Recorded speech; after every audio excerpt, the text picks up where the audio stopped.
Good afternoon, good evening, good morning. Hey, what's up, Canada and beyond? Thank you for tuning in. It is Saturday, April 27th. I'm streaming at 6 p.m. Central Time here in North America, wherever you're tuning in from.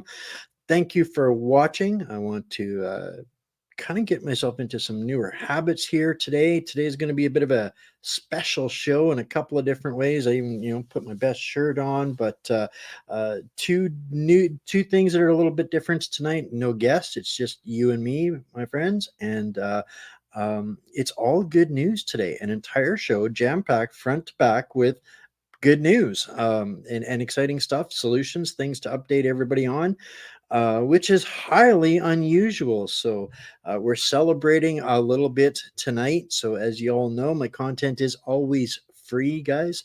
Your support, reading, watching, sharing is deeply, deeply appreciated.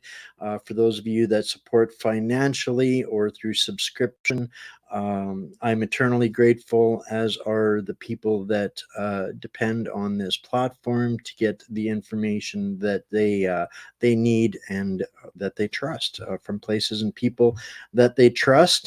This is the kind of the point of me being alone tonight. I don't have an expert to lean on, so you guys will be getting quotes and news and stories that I've accumulated, put together, and assembled over the week. And a couple that I almost completely missed, and you guys deserve to celebrate some of them. So, without further ado, I'm going to head right into the newsroom with some of the stuff that I think people are eagerly anticipating. Guys, I'm calling for an early election. I don't think that Mr. Farquaad makes it to 2025 for an election. And I'm going to cycle through a bunch of things here in the next first couple of minutes. Again, tonight, guys, there's no bad news tonight in this show. It's all going to be great stuff.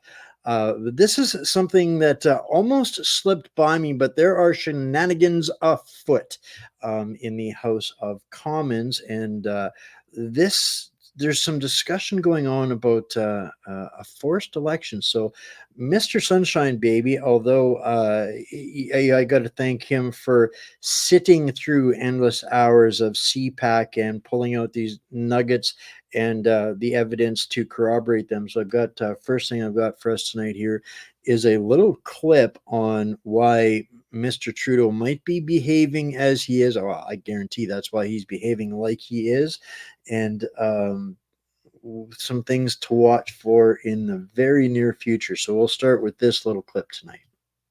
Up, we have Andrew Scheer saying breaking news: Trudeau has 3 weeks left to call an emergency carbon tax meeting with provincial premiers as ordered by Parliament. Welcome to the big leagues, kiddo. 7 provincial premiers and 70% of Canadians are opposed to the carbon tax. Trudeau wants to quadruple it. Pierre Poilievre will axe the tax. Motion text that the House note A, that the federal carbon tax is causing a debate in the country, and B, that while Quebec, British Columbia, and the Northwest Territories already have their own system in place, the government mandates carbon tax policy, that the House call on the Prime Minister to convene an emergency carbon tax and tariffication meeting with Canada's 14 First Ministers, and that this meeting be publicly televised and held within 5 weeks of this motion adopted. So that was on April 10th. So he has 3 weeks left. This is awesome. All right, so I'm going to start with that and kind of give you guys a point of reference to start watching this. What the Conservatives are doing, you're trying to go is trying to go around the government and force an election through some of the bills that are coming through, and they put a timestamp in there. And over the next couple of weeks, you're really going to see things jacking up, because the last thing on earth Mr. Trudeau wants to do is to meet with all of the members, the first members, aka the premiers of each of the provinces, and he lost again today, or should I say surrendered, on the carbon tax issue to Saskatchewan. So congratulations, Saskatchewan and Scott Moe. who gave Trudeau the big middle finger on collecting the carbon taxes, and Trudeau threatened to withhold Saskatchewan people's repayment. So Trudeau lost on that, and Saskatchewanites are going to get their repayment of carbon taxes, and Mr. Moe will not be collecting them. Kind of along in that vein there, but the carbon tax will break the Trudeau government, and Trudeau is running around on this massive spending spree to try and prop up the illusion of support. And I'm going to key into that here in just a minute, but I've got another clip pulled up here that some of you guys may have heard a little bit about, but I'm going to connect it to a couple of more dots. So bear with me on listening to Mr. Trudeau for a few seconds here. All right, guys. This we're going to Street Politics Canada for a portion of this clip. People qualify for mortgages and get a place of their own sooner, he claims. Let's talk about credit scores. Wait, don't scroll. This is important. A credit score is basically a rating that banks and financial institutions assign to you to determine how responsible you are with money. Like, do you pay your bills on time? So when it comes time for you to ask for a loan, like applying for a mortgage so you can buy your first home, they'll check your credit score. Having a good credit score means they can offer you a better mortgage, which will give you more choice when buying a home, more options to choose from, because the bank trusts you to pay it back. For most young people, the biggest and most important payment you make is on rent. And if you've been paying that on time for years, that should count towards your credit score. I think it should work to your advantage. Okay, I can only suffer a minute of this fool, but basically attaching a behavior index score to young people's behavior in order to guarantee them, easier access to having a place of their own one day. And this is where I'm going to add or pile on to the level of the arrogance, ignorance, and the Trudeauing and the scam, communist, fascism, public-private partnership, whatever you want to call it. This next one will make a lot of it make sense. Why does he want to incentivize youth to rent? Because he is going to create nonprofits to buy apartment buildings to the tune of $1.5 billion. So he's going to create we all know what nonprofits and non-governmental organizations are. Basically money laundering. This is remember the article a couple of weeks ago with the police saying people are not in Canada are about to become feral because they're realizing they're going to own nothing and won't be so happy. This is what this is what we mean by owning nothing, guys. The NGOs will own the properties and you'll get a score to behave properly within them. And if you are a good enough little Stasi, then you'll be able to stay, probably, if you're on the universal basic income. And all of these, so the rent thing, sorry, I see this here, Daniel, in case you missed that. I could only stomach about a minute of Trudeau, but they want to attach a credit score to renters registry. So landlords would be able to report whether you're a good tenant or not to the government and attach a credit score to your renting responsibility.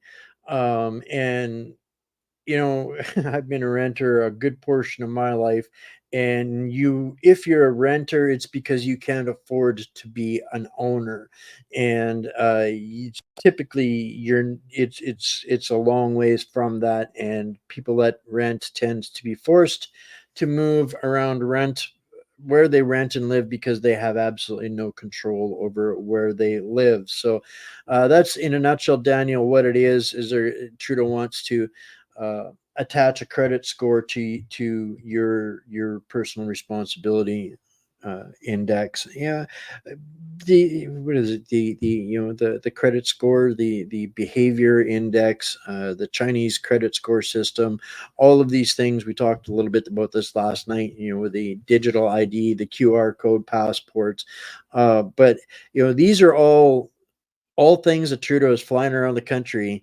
throwing money, trying to bribe votes. And it's my assessment that, because I don't trust the election process, that I don't believe that our elections are not stolen.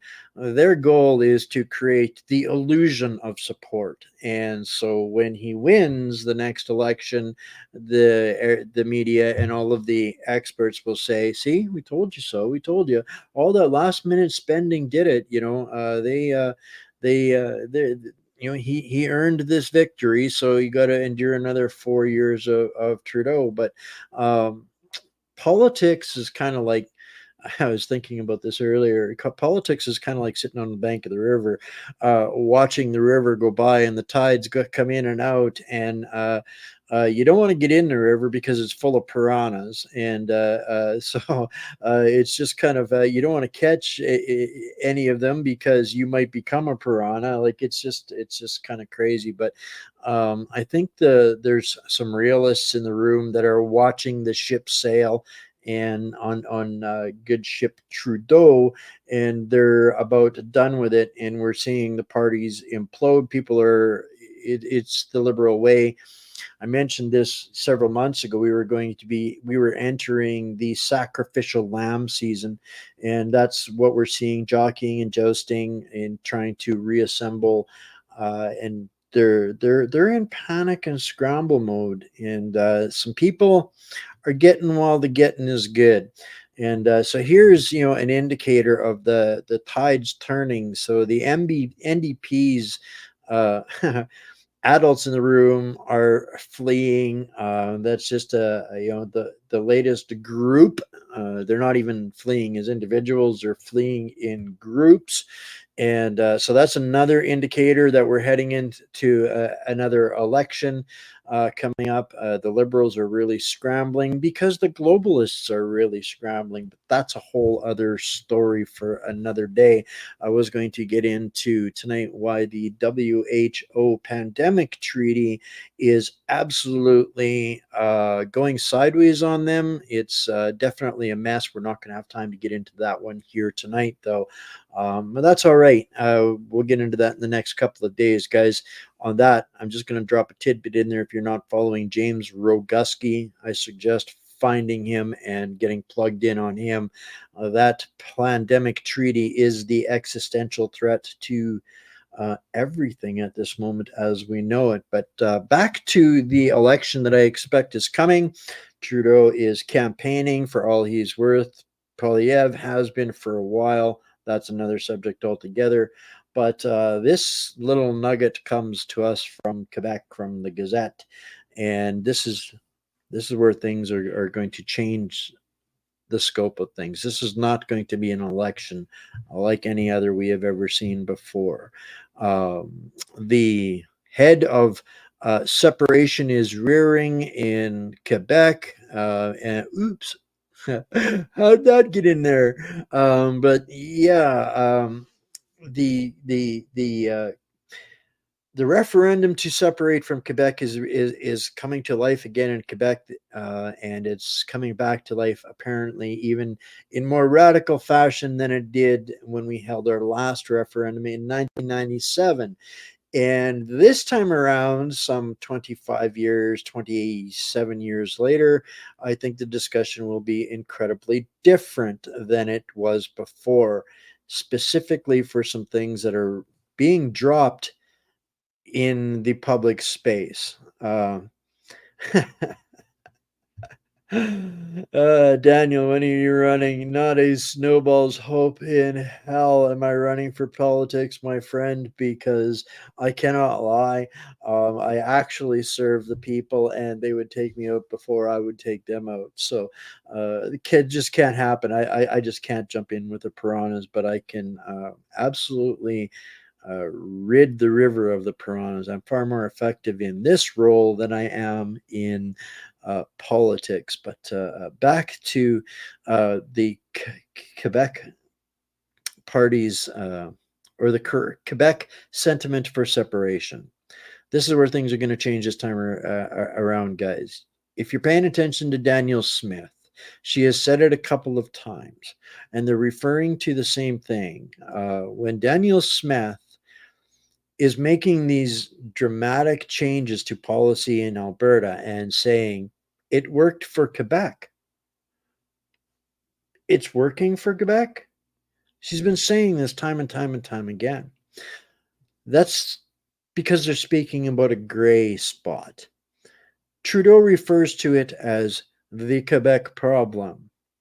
The Quebec problem and the same gray area that Danielle Smith is reaching into when she says it worked for Quebec, because Quebec, the leaders of Quebec, understand what state our sovereignty is or is not in. They understand the power of de facto, and they have been blackmailing the country for the last 90 years with exactly that. And that's where this come on, do an Iceland, Canada is coming from, because that's what Iceland realized and fixed in 2011. So we're going to be doing a special on that really, really soon, because Canada is far better off looking at doing an Iceland than attempting to find remedy within this political system. And that is not so much because of the system itself, but because of the lack of integrity within the system. So at the end of the day, it boils down to the people. And if we're truly to be sovereign, then the country has to be run by the people. And here's just one little tidbit. You can go and research this, but our documentation, our constitution, has a notwithstanding clause in it. It's the only country on the planet that has a notwithstanding clause in it. What does that notwithstanding clause means?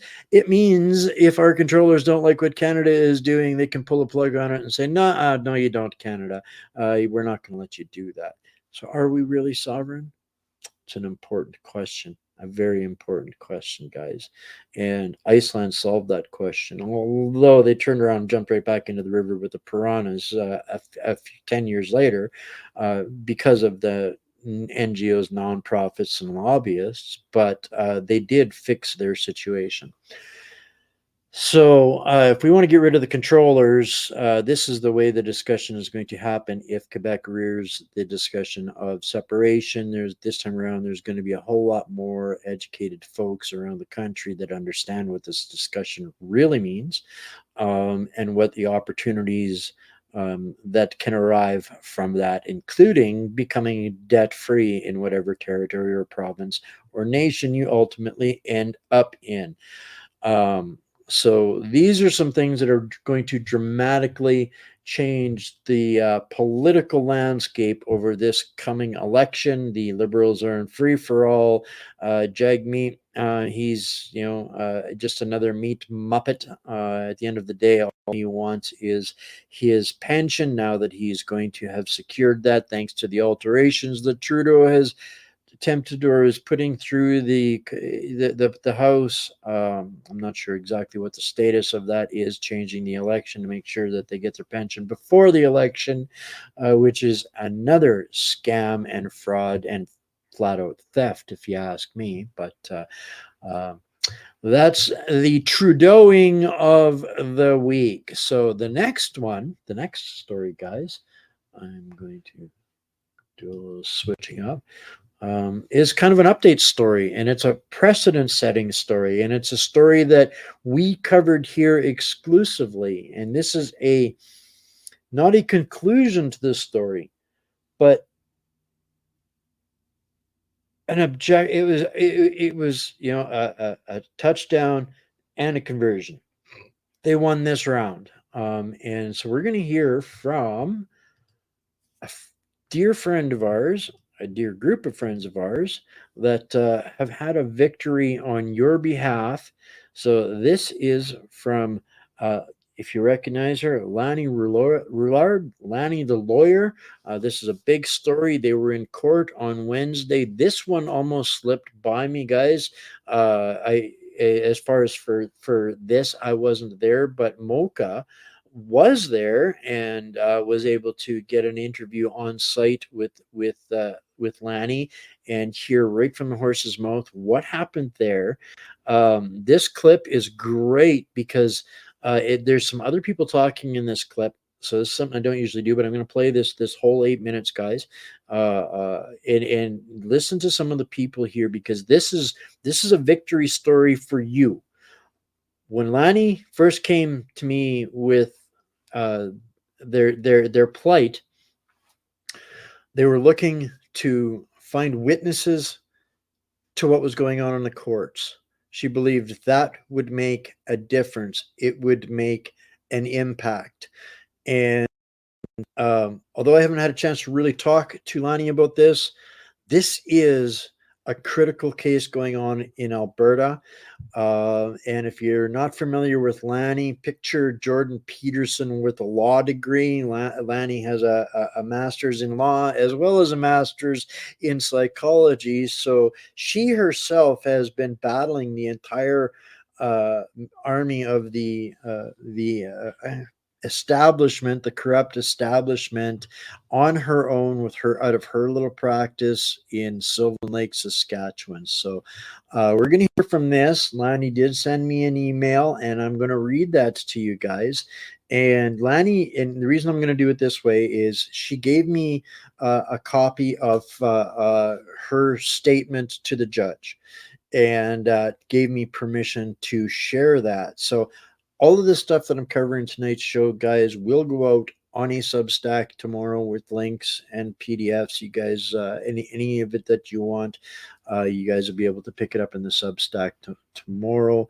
So let's hear Lanny's and Mocha's update and some other people of interest that happened on Wednesday. The COVID mandates were dropped a long time ago. That still continues. Where is It's it? a story of a business that is being crushed Where's the by the volume? almighty force of the Alberta Health Services. You're a pro bono lawyer representing a local business in Eckville, Alberta. How does it feel to fight against multiple government lawyers?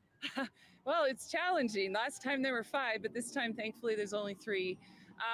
The reason we're here is for small Alberta business because this is about an access to justice issue. And this did start during COVID. And what happened was a lot of illegal conduct in terms of taking cash register receipts from a business. This business in Eckville, it sells coffee and it sells books. And what was happening was that AHS kept coming in and inspecting repetitively, more than 30 inspections. This business was closed 3 times, but the chilling part of this is just how those rules were enforced against them. This can happen to any Alberta business. It's now 3 years afterwards. And what's going on now is that we're in the court and we're finally having the public health appeals decision reviewed. But to open this up for you, this has been a 3-year journey and this family has been through it. Their business has been closed 3 times. They've had cash register receipts taken from them without a warrant under threat of arrest. The owner had quasi-criminal charges put against her just based on the AHS inspection reports alone. And the quasi-criminal charges had fines of $10,000 to $100,000 as well as 18 months in prison. So when those were placed against the owner, the other thing that happened as well was that the owner was not allowed to have legal representation because the same AHS inspectors who were inspecting the business, shutting it down, and had walked all these records to the Crown, they were also the Crown's key witnesses.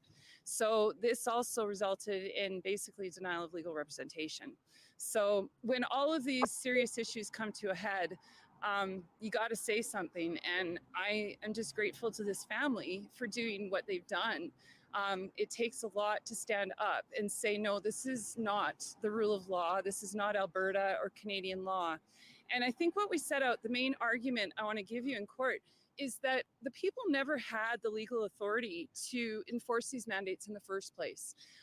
Those CMOH orders, if we look at them, as well as the Public Health Act, they all say an individual must mask or must distance. They don't say that you can do this to your neighbor. And that's the point of this case, is that when you really think about this, probably the most troubling part of it, Mocha, is that the Canadians who complied with Canadian law the most were the ones who were enforced against the harshest. Cup of coffee, this is what we have to start asking ourselves, because the first time we went to court, the courts were rather concerned because this is over a cup of coffee. And, our provincial government decided to regulate it, and they put it in our food regulation. And I think what we need to start asking our government and our politicians is, why aren't they taking the legislation out that they know are causing the problems now? So if we were to deregulate a cup of coffee, I'd like to know what the statistics are on harm, injury, death. We're talking about Alberta businesses being prevented from earning a livelihood here. A lot of Albertans are wondering, why can this be called moot? This happened. You can't change what happened in the past. But here's the thing. We did overcome that challenge, because what AHS is doing, this is not moot. And it's actually ironic, because they actually go out and they post the inspection reports online. And so whenever you have an inspection, they're going to put that information out publicly. It doesn't matter if a judge or anybody else has reviewed it. That's what they deem to be correct. They will say that about your business and they'll post it. So does it become moot? Because those words don't go away. Now, ironically, last time we were in court, AHS announced they had changed their policy, and now they're removing those words after 3 years. But that's the problem, is that you're tried, convicted, and sentenced, and you don't even have the opportunity to be heard and state your side of the story. If you add corruption over enforcement to that, you've got a recipe for disaster when it comes to small business. So, well, it certainly is an eye opener for the public. The public should be aware of what is really happening. I cannot understand why AHS wants to bully people, like a small business, 5 people making a living or trying to make a living out of a coffee shop and a bookstore. They've used their extraordinary powers, or even overreach, actually, in many cases, it looks like, to do damage to this family. I don't understand it. I know their counsel indicated that, the process is the punishment. And truly, I believe that. For 3.5 years now, they've been fighting this matter. There's something wrong with the way AHS is not accountable to the public anymore. It's accountable to only themselves, because they're a private corporation, and the government has given them authority to go and do these ugly things. So what does that bode for the future of small business here? I'm troubled by that. Now, as I understand, you've been a long-time MP, and I want to ask you, is there anything that the Premier of Alberta can do to help this family? Yes. She can begin the process of getting rid of all the legislation that allowed this organization like AHS to do what they're doing. Just scrub it, get rid of it. And there's no reason why she can't. It can be a decision that she makes and just unravel it all, but hold them accountable still. They have to be held accountable for what they're doing to the small businessmen in this country or in this province and in these communities. So yes, she is very much aware. The Premier is aware of this overreach by AHS. I think it's going to take just a major effort of will on her part and the cabinet to do something about it now. It's in her hands, because the future of small business is threatened here. Thank you so much for your time. Is there anything else you would like to say? Yes, I think there's a fundamental violation that has taken place here. The rights of ordinary citizens to have protection under the law is being threatened greatly here. I think that has to be renewed with a renewed confidence that the government is going to do and protect the people whom they are supposed to serve. And that doesn't seem to be happening. If I may ask you, is there a place where people can donate to support you guys fighting back against AHS? You know what? I'll be honest with you.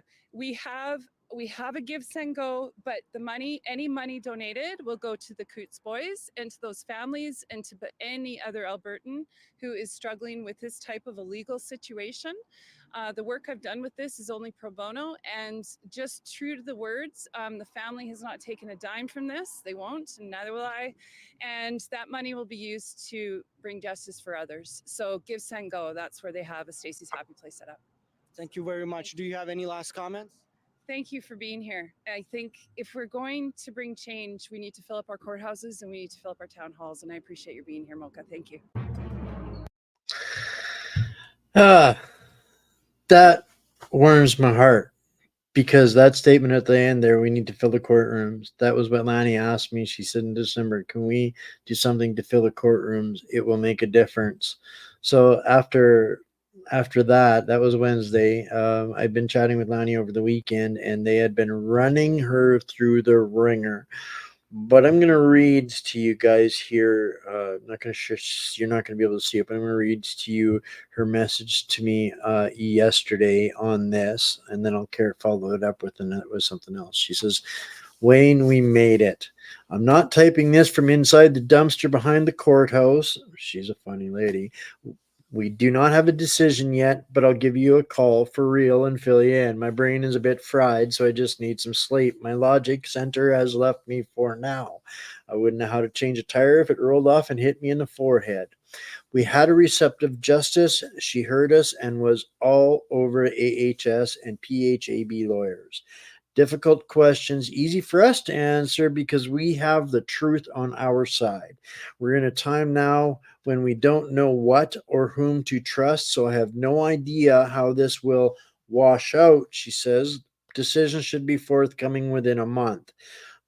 She says she's attached the oral arguments. I can post them if I like. This is the finale that explains the inverted law they subjected and are still subjecting us to. The beautiful part is that the people in court, our Alberta business people, understood it. To me, that was the victory of the day. That was the point. We'll talk soon.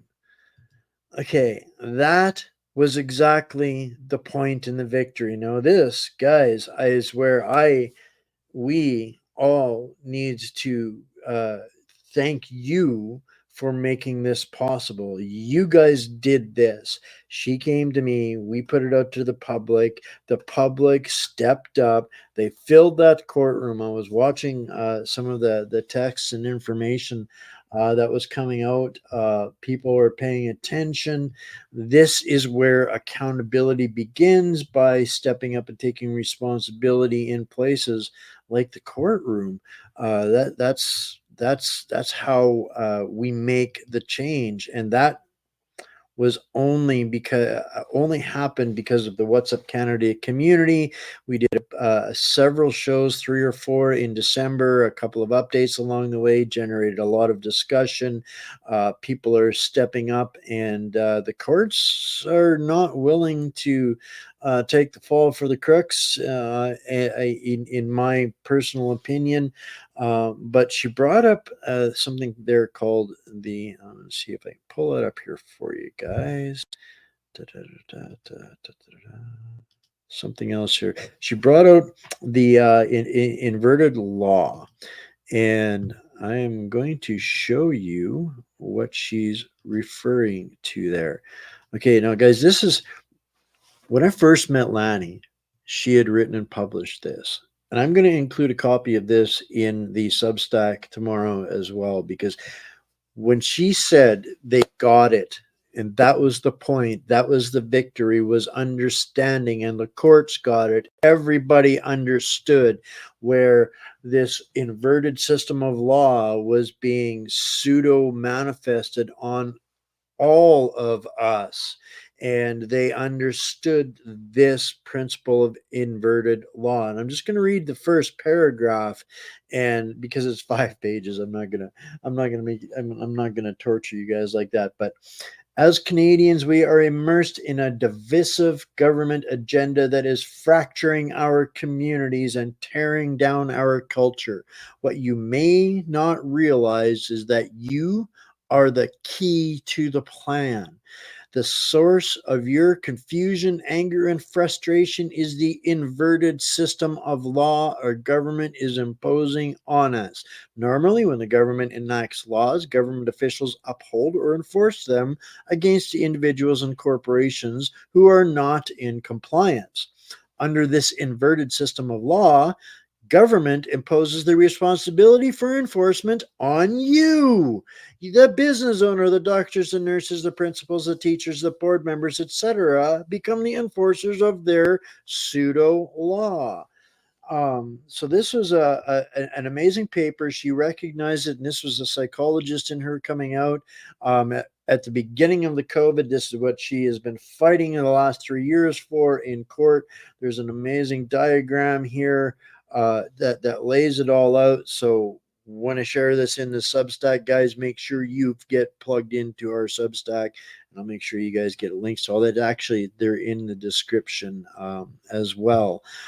So that is a major victory in understanding, because now it is on the record in the courts that, wait a minute, this is really wrong and backwards.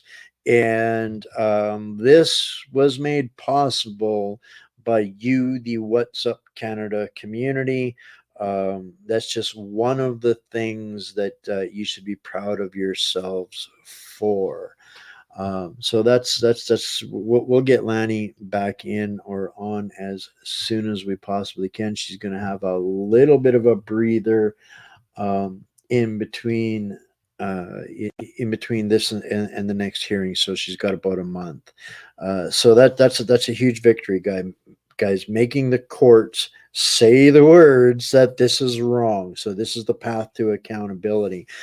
She did go on to say at the end of that, Lanny's next task: deregulate a cup of coffee in Alberta. The government created the legislation. If the Conservatives are fixing this, as they say, why not give some power back to the people without bloodshed? I don't think it will cost any lives.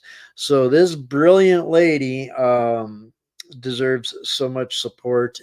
These are the real heroes of Alberta, guys, and I am so proud that we're able to give a voice and a platform for stories like this. These are vindications that everything we do means and matters for a lot of different stuff. So where are we up next? The next big news. I almost missed this one, guys.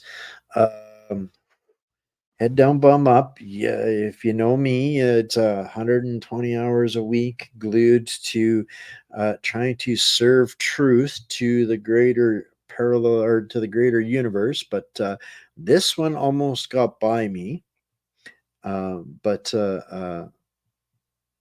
thankfully, it was caught by somebody. So I'm going to start with this, and then we're going to dive into a little bit of what this all actually really means. All right, guys. So enjoy.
Happy anniversary, guys.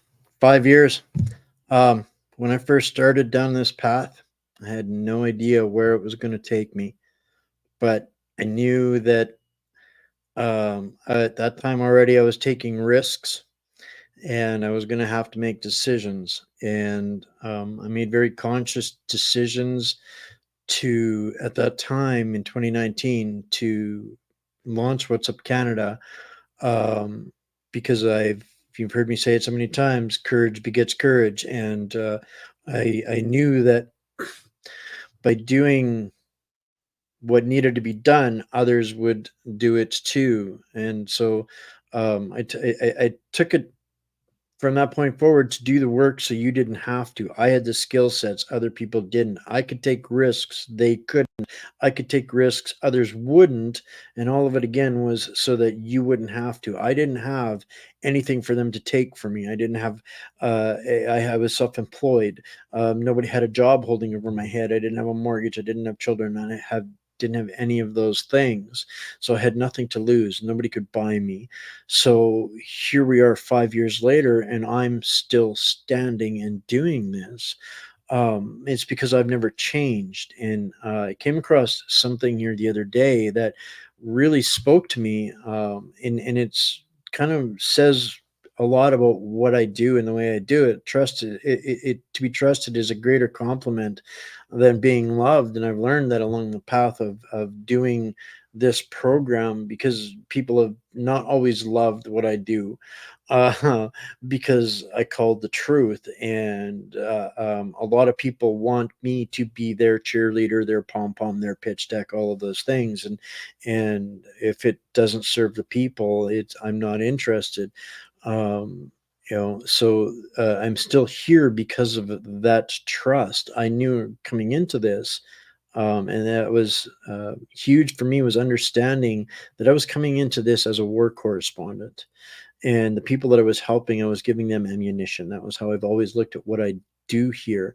And it's been the front What's Up Canada has been the tip of the spear, literally, of the information war for the last 5 years. We are the benchmark for what the enemy fears most. When Trudeau's looking around at who he fears most, it's communities like yours, this one. We've been on the tip of that spear for 5 years straight. And so when I realized here already a couple of weeks after the actual anniversary, and somebody had suggested I put together a commemorative show to thank you guys, because it's you guys that have driven this show from the beginning. I only do the work. It happens because of you. Um, and I looked through the when I was asked to put the video together, and I went to look at Stories That Matter, things that you guys might remember, and there's like 700 episodes of What's Up Canada, guys. You guys realize that we've been canceled and removed from more platforms than you could shake a stick at, but 700 episodes in the can. So many stories, and a lot of those people that were on those cards going by there, they've been lost in this battle. They've paid the ultimate price. They are no longer with us. And those were people whose testimonies you guys got to hear here on this platform. Over the past 5 years, Rich Higgins, without him screaming to the world about unrestricted warfare. And I see, so many of the teachings, so many of the people that have come across What's Up Canada first. And within that little video clip there, montage, I didn't even add in there, things like the international roundtables that we did, huge success. The Doctor Talk series, where so many of those people that first spoke in the public space in their lives did it to you here on our community at What's Up Canada, and went on to become legends and heroes in the fight, and we've all been able to come out and support them. So these are all things that are, none of it would be possible. Again, I was willing to do the work, but it was you guys that made it possible through your support. And this is, so where we are, this was a real hit in my humble box when I see, you know, the names coming across the screen there, and that's just, you know, some of the people over those 700 episodes that have taken the risks.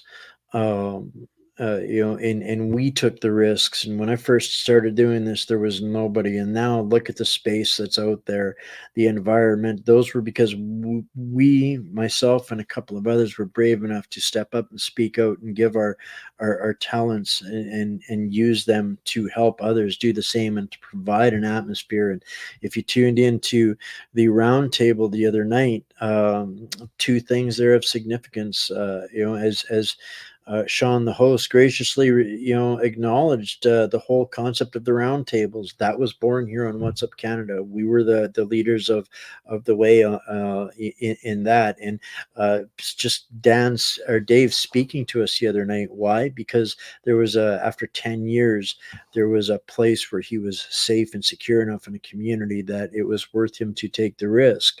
You know, Bruce McGray, the guy that blew the whistle on the FAA and the crimes that they're committing, inspired by what they watched us do here in Canada. And where did he speak first? Here on What's Up Canada. These are people that are making life-altering decisions because of what you guys are able to keep going. And, you know, one of the other, I'm gonna try not to break the eye sockets here a little bit on this one. I've been very troubled over the last little while as to what I was going to do next. Things are challenging for me. Security and ability to move forward and continue my work is challenging at best most of the time. And there's a huge hurdle I've got a couple of weeks to overcome here. But I was really soul searching as to, you know, what should be doing and what's next. And I get a call from a gentleman friend of mine, and he's been told that his time is limited, and he wants to work with me because he's been not a financial supporter, but an associate for a long time.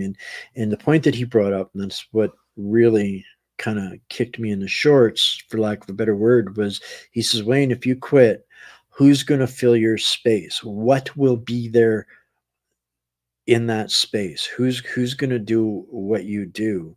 And when I flash back to, you know, through those stories that we were the leaders of the first time, you know, people saw or were introduced to the greater population was through this platforms. And so that's why What's Up Canada has become this trusted place where whistleblowers feel safe. People are feel safe to share their news. They know I will become Julian Assange to protect them if I have to.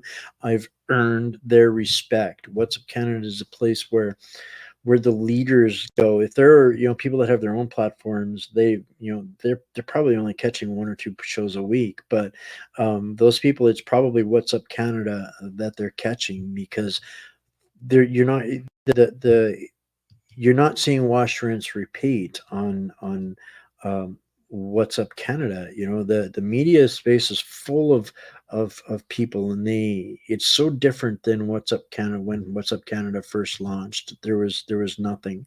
And, you know, now there's so many, and people tell me that imitation is the highest form of flattery. Well, I have learned some things in this time, and no, it is not always the highest form of flattery, because there was a lot of people out there that take advantage of people's desire and hopes and emotions. And I really question sometimes where who do they serve? Do they amuse and entertain? Great. Do they pull your emotional strings, good, bad, or otherwise? Do they trigger you? Do they serve you in a way that helps you move forward with meaningful information, solutions, or useful value? and that I don't necessarily see being imitated across the board. So that's why I'm hoping that I can keep this party going, because I think that that's a valuable place where we need to keep the noise sorted. So that kind of came into some discussion with some people. What am I going to do about this? And so it was not entirely compiled by me personally myself, but so this is me making the case for What's Up Canada, because What's Up Canada is not so it's not about supporting me. When you support What's Up Canada, you're supporting the people that don't have the ability to access news. The most people, I've always said, my news will not be behind a paywall. Why? Because I've had too many people in 5 years come up to me and tell me, your guest saved my life. That show saved my life, right?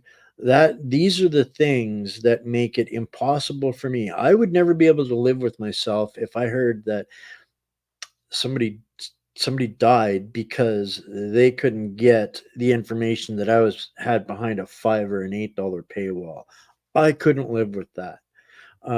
So there are a couple of places where people can optionally help, and I'll tell you, I'm eternally, eternally, eternally grateful for that.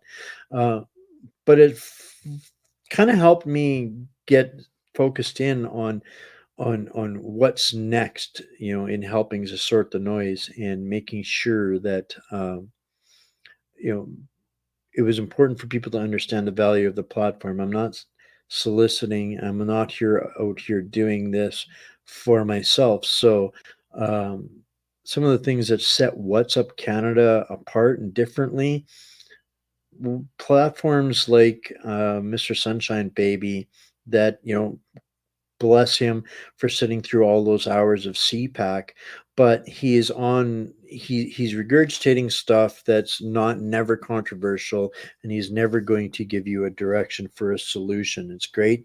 I go to him for my news clips, so I don't have to endure 8 to 10 hours of CPAC. But that's not so that's a different environment. He makes more than enough to live off of in that environment. What's Up Canada doesn't get any of those luxuries, because we are, usually target number one for you know this dude, communist dictator, and the CBC. So it's pretty imperative for us that we're talking about the things that they're not. So if everybody else is doing it, I'm not doing it. If everybody else is covering it, I'm not covering it. If no one else is covering it, I'm probably covering it. If they're all having the same guest cycle through, they were probably on What's Up Canada first. If they weren't, I'm probably not doing it. I'm not into clickbait. My work is not, but never and never will be, behind a paywall. There might be conveniences, extras, and add-ons down the road that might end up behind a paywall, but the truth will never be behind a paywall. I don't do things like crowdsourcing for my lawyer or my lifestyle. I promote others based on their value to you. They bring no value to me. If they align with and serve from the same place in their heart to you guys, if the information, the message that they have is important for you guys, if they are visionaries in what they're doing, that's where the work that you'll find on What's Up Canada. And so, what do I do? I want to work with the visionaries. This is where LGM.news comes in. This is a group of visionaries working together to do something that is different, to provide you guys with something that is secure, safe, and authentic, right?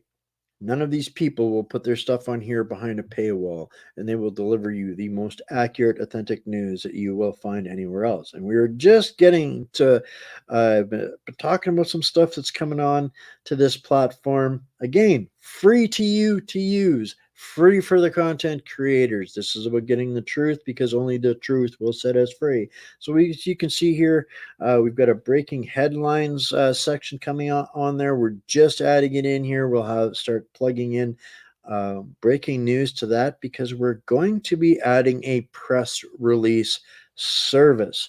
So this is where we're going to be opening it up to all of the groups that are to get are generating the news, and giving them a distribution point where we can make sure that everybody gets hot wired for the news and truth as they need it immediately. Front page looks getting a lot cleaned up, guys, where you can see where shows are coming, when they're this one here, upcoming shows, already aired shows, different platforms, all that good stuff, guys. But this is important because we have to get off of the Silicon Valley junk that's owned by Zuckerberg and the corporations, right? So this is where I wanted to show you guys this here just for a second. This is going to be the press release service. So what's going to happen here is groups, organizations, if they've got something that needs to go out immediately, they're going to get it to us, and we're going to plug it into our database of journalists and users, so that they can get hot, immediate information on their platforms. So one of the other things I've got to touch on is getting everybody on the platforms that are beyond Trudeau's reach. For now, we're regathering, regrouping. As you know, Rumble, What's Up Canada. Guys, I only see 5,000 of you guys over there. I know you guys are great for tuning in. It's because we're great for sharing links, and you guys can find us on other platforms. But get over there, get plugged in. Please follow us on there so that you can get notifications for what's coming up next, or where we're doing and where the community is regathering. For documentation, where I can add the PDFs, the files, the transcripts to all of those things, guys, over on Substack. Links for all of these platforms are in the show description wherever you're tuning in from. These I'm only going to be going over the top couple, where we are going to, as Trudeau starts taking down more of my platforms, and I am going to lose more of them. We're not going to be able to stream on Facebook, and it saddens me that I see so many people tuning in here on Facebook. That's why I'm doing this. Get plugged in elsewhere. Our communities cannot live or survive on Facebook. And here on Substack, it's whatsupcanada.substack.com. It allows me to add all of the bits and pieces of information, like I said, show transcripts, documentations, graphics, all of those things that I'm not able to share with you guys elsewhere. And when it comes to social media, guys, find me over on Liberty, LIBRTI. These are our people. These are your people. This is a Canadian-made fighting back social media alternative to the Facebook. They are in the trenches with us. If you don't know Odessa, you've been hiding under a rock. We need to be regrouped in alternative places. The ones that I'm giving you are all free to access right now. So this is where we're regrouping on some of these other platforms. And the other social media, Plan B, primarily in the US based, is Wimkin. Guys, this platform is 15 million strong. First Amendment warriors. They've beat the Supreme Court. They're not going anywhere.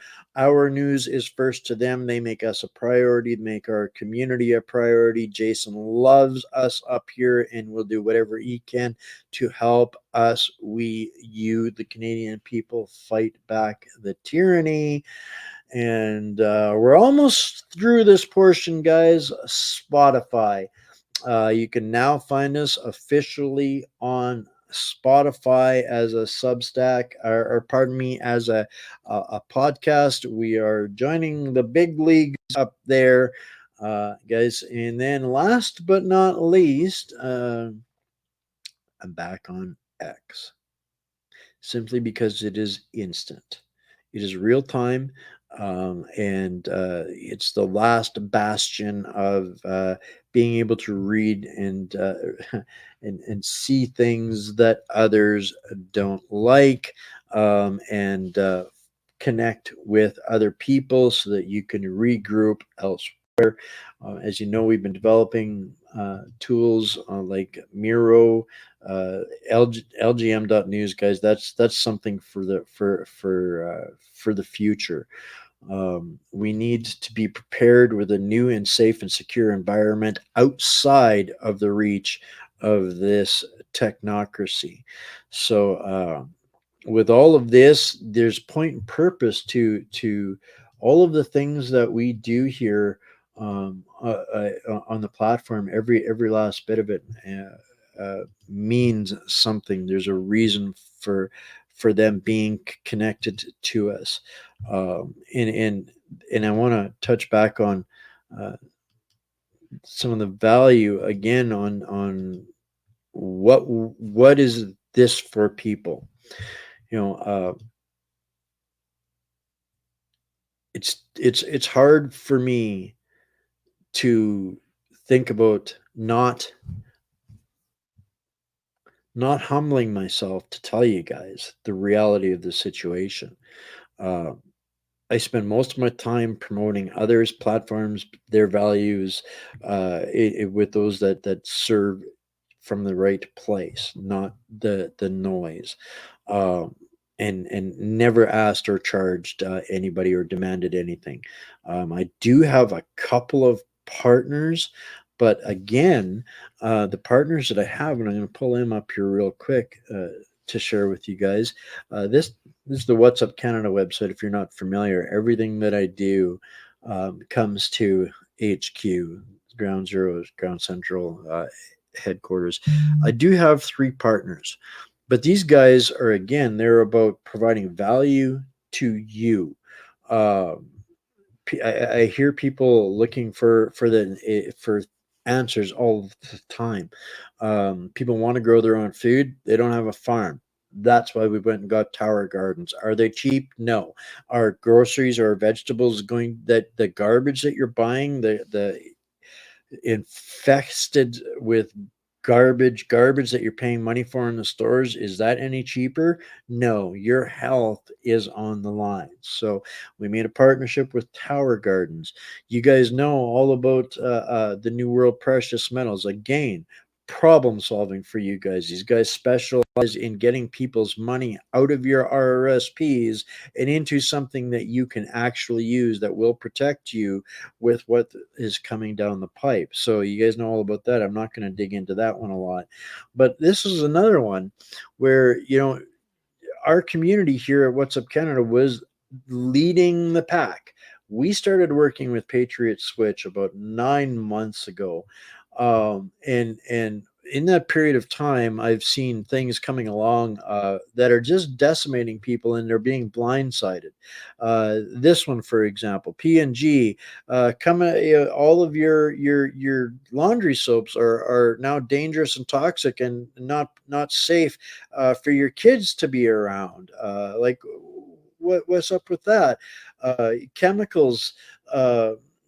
Now being linked to, from these same companies, being linked to autism, multiple sclerosis. It's finally coming to light, and these are some of the reasons why we went out and found somebody that doesn't do that. And we're taking on, literally, BlackRock is the biggest company that benefits from using our grocery stores, our convenience stores as toxic waste dumps and putting the blame on you. Oh, you did it wrong. Your kid is dead because you didn't, rinse your floor enough and they licked the floor. No, it's nonsense. It's unnecessary. And these guys are literally stealing your money every single day to poison you on the other side of the coin. These are the guys that 66 cents of every dollar that you give for keeping your family clean, for feeding your family, 66 cents of the dollar goes to the alphabet soup community and these guys to terror us and poison us through their nonprofits and their organizations. Well, this was what Patriot Switch meant to us, was an alternative model of profit sharing with safe products that aren't going to hurt anybody. We're not being carbon taxed to death on, and being helpful to people. When you bear the burden of the cost, you also reap the benefits of the rewards, and that is what Patriot Switch has enabled our community to start doing 9 months ago. And now I was in a meeting yesterday with the largest group of influencers in the country, and what were they talking about? Bringing in Patriot Switch to their community. So congratulations to you visionaries again and early adopters that took part in this, and the community that was here to be able to provide you access to those kinds of things and information. And I mean, they weren't going to stop. We have to stop them. We have more than 2 million people gathered together now that are stopping them and taking $2 billion a year away from BlackRock, and we're just getting started. So you guys are going to be hearing about Patriot Switch from every corner of the universe, and I wanted to congratulate you guys for being on board first with these monsters that are continuously poisoning people. It's what they live for. You can find all of this information, guys, on the What's Up Canada platform. There's a link in the toolbar, and it's the very first video there. This is, again, one of those things when there was problems, we went and found people that were willing to step up and provide alternatives and solutions, right? And there was a lot of things that really sold me about this, working with these guys. But at the end of the day, the number one question for me, and you can ask every one of the representatives that I deal with, will this serve the people first? That is rule criteria number one for me. And these three do.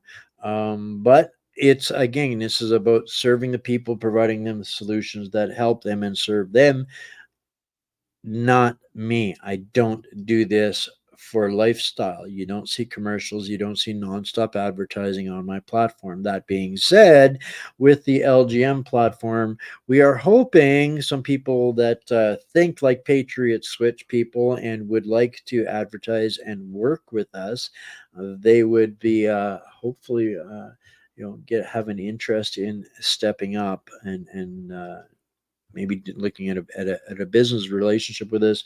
And again, the Growing Systems guys, again, not the cheapest thing you'll ever buy, but you get them while you can, while your money still will buy something.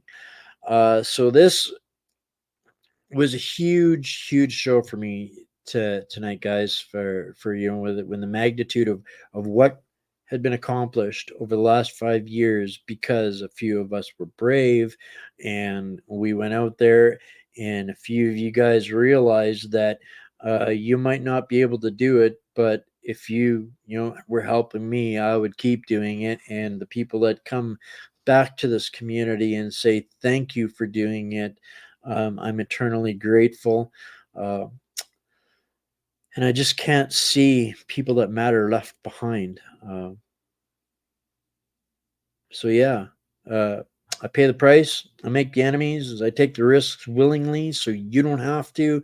Provide a platform. My only request is, from time to time, I need a little bit of help to keep and maintain the level of services that we're now providing, and that's where you come in. You don't have to support me financially. I get it. You can't. Not everybody can, and it doesn't take everybody. there's a lot of people that need support. Um, but I can't help but wonder who we could reach, the difference that we could make, uh, and the people that can't afford to get behind the paywalls, pay for the memberships. Every time you do make a financial contribution to this platform, you're buying the news for a whole bunch of other people that you have no idea the level of impact that it's made on them. And I'm going to make a point of doing a project like that. So I'm going to start gathering, guys. If What's Up Canada, help me make my case. If What's Up Canada has made a positive impact for you and you want to see it going, send us an email at contact@whatsupcanada.org. And if you have contributed during the previous 5 years, please know that I appreciate your support more than words can say, to help make What's Up Canada so successful, so impactful. It's just I wake up every day wanting to do more. Be proud, guys. This success is yours too. I just did the work. If somebody does want to help, donations can be sent to donate@whatsupcanada.org. And it's a couple of times a year. There's usually some relocating involved in maintaining what I do and my security and privacy, and that time is coming up again. So I've got a hard target of raising $3,500 for relocation costs and making sure that I've got everything that I need to keep this going by May 15th, just before my birthday. Imagine that. Not that there's going to be any celebrations. If I get relocated, secure, and back up and running by then, that will be the party that I'll be looking for. So I love you guys more than you could possibly imagine. Words don't suffice. And I will never stop working. I will not let somebody in my community perish because the information they needed was behind a paywall. So, with that note, guys, I thank you so much for tuning in tonight. Huge things that almost escaped me. I never would have thought to celebrate this for you guys, but I was humbled and put in my place again with that. So I'm eternally grateful. I love y'all. Stay strong. Guys, I've got some watch parties lining up that are going to blow your mind. That was supposed to be what was tonight was going to be, but I decided to do this instead. This was time sensitive and mission critical for the platform. So I love you guys all. Stay Canadian, stay strong, and believe it or not, guys, I think we got this. It ain't going to be easy, but I'm pretty sure we got him on the ropes, and things they be a changing. So we'll probably see you on Monday. Love y'all. Stay Canadian, stay strong. Enjoy your weekend. Love your people, and we'll see you next time. Thank you for everything that you do in making sure that What's Up Canada is out there for those that need it. Bye for now.